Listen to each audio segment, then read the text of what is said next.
Good morning, y'all. It's me, Jocasta Lester. In this video, I want to talk to you about something that I heard in the spirit in 2018.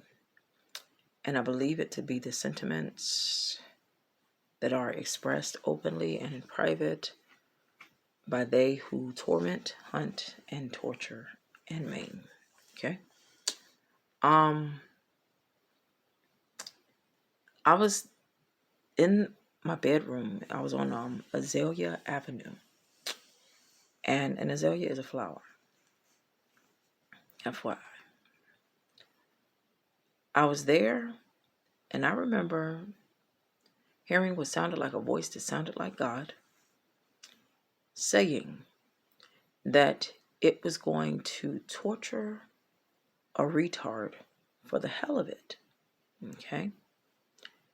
And that voice was in 2018. And it sounded like that voice in spirit was talking to Beyonce in them. Now, I kid you not, it sounds as though there are watchers in the spirit, and there are Christians that all have a charge to do the right thing in the face of a transgression.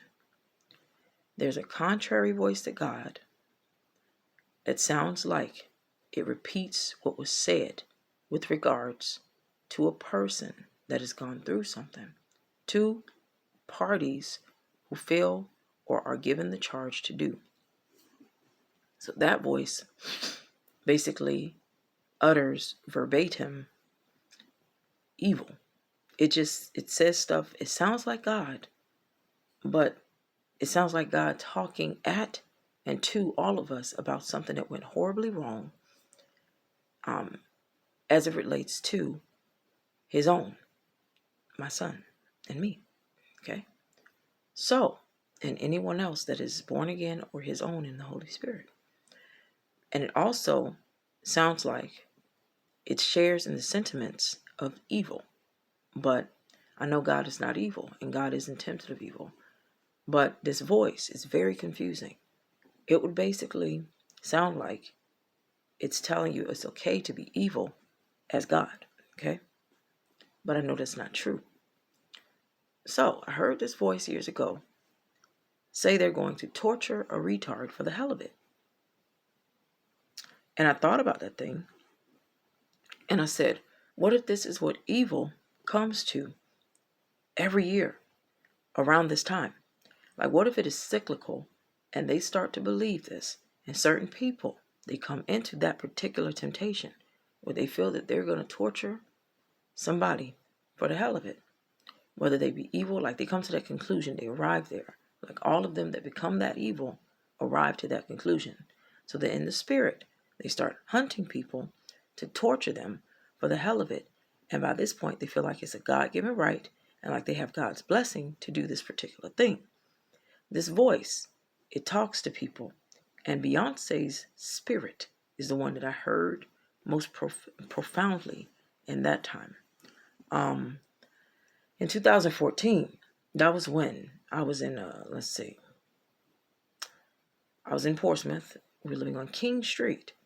And I'll be honest with you, that's when Rihanna's voice, I kid you not, I was at a park or something, sitting down, just looking around. And I was trying to figure out, what was going on, but I was also just sitting there talking in the spirit. And I uttered, and I kid you not, when I started to speak aloud, I noticed that there was a voice that had superimposed itself on my own and talked over my own and hid it so that I could only talk with this voice, and it was hard to get it out. And I couldn't. I just kept trying to talk to get rid of it. I was, kind of pleading to God to get rid of it some. I would think I was doing this in my heart.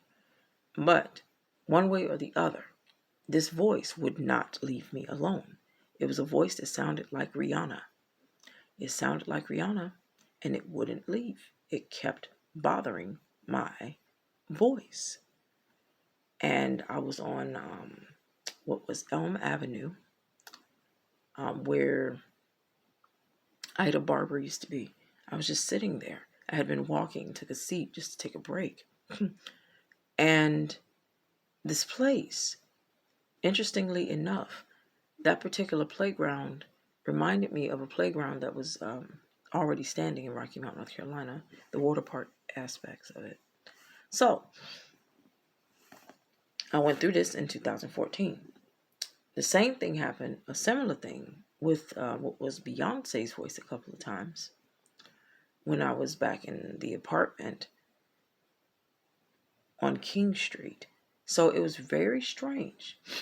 But all of this was happening to my body, and I didn't understand what was going on. I've now been able to put some things into perspective. One of my prayers in this bedroom, when I was praying, after that, I started to do what I do, which is I try to talk to God just directly after prayer. And I noticed there was a loud voice. And it was like, "You're just going to wait here to die?" It started talking that way. It's as though God talks to me like what he's heard through someone else as my own who endured something somewhere else.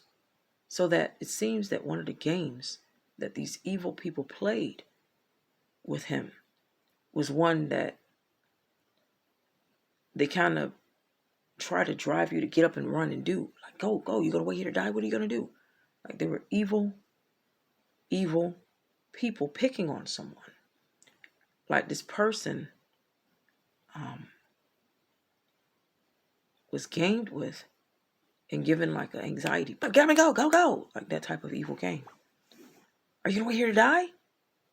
And they're off laughing, like, ha, ha, ha, picking on someone. Okay.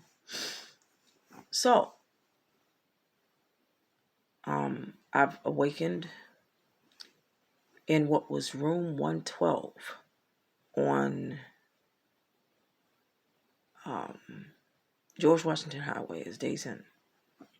One morning I woke up and I couldn't remember several things. It was very strange.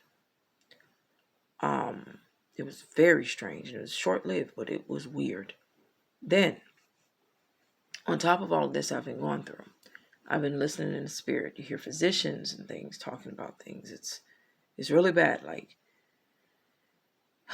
it's like you can hear the conspiracy that's taking place as it pertains with regards to your life and your child's life, as it's either happened, is happening, or is going to happen. Like you can't really do much about it, but you know that they're at it. Okay? So, they would convince you that you have dementia and all types of stuff, and you're like, no. Listen, somebody drugged somebody, tortured them, and I'm experiencing this in tandem. This is not just something messing with my mind. This is somebody got away with killing somebody, and I experience it spiritually. That's what I feel about it. They would convince you to go take meds and all that stuff. They would run you to a doctor, but they would be a part of the cover-up to protect whatever secret exists amongst them and their elite that have been getting away with basically playing games, sado games, in secret with people that basically struggle to speak aloud about it. Okay? So that's how I feel. I just feel like, something's wrong because this was sudden. And I'm like, okay, a sudden onset. They try to say, oh, he's a psychotic break. No, the heck it won't. All of society is not having a psychotic break. They would convince you, oh, it's this, it's that. It must be a disease. I'm telling you, they have many alternative explanations for the truth. The truth is, I know I was born again. The truth is, they try to cover up every time Jesus shows up. They try to cover up every single time that the Holy Spirit shows up. And they've probably done this repeatedly. I would argue that several pandemics of old may have been around the Holy Spirit coming to save someone. I mean, it really is like that from my perspective. But yes, in the spirit, getting back to the beginning of what I said at the outset of this conversation, I heard, and this is the thing that I want to emphasize. It's important to me, at least. I heard in my spirit that they were going to torture a retard for the hell of it. Every evil person in this world shares that sentiment, and it's like they have God's blessing to do it. It's like that for these people. You wonder why they're evil and why they feel like they have a right to do it and why they're privileged. They are people who feel like they live in a God-given privilege to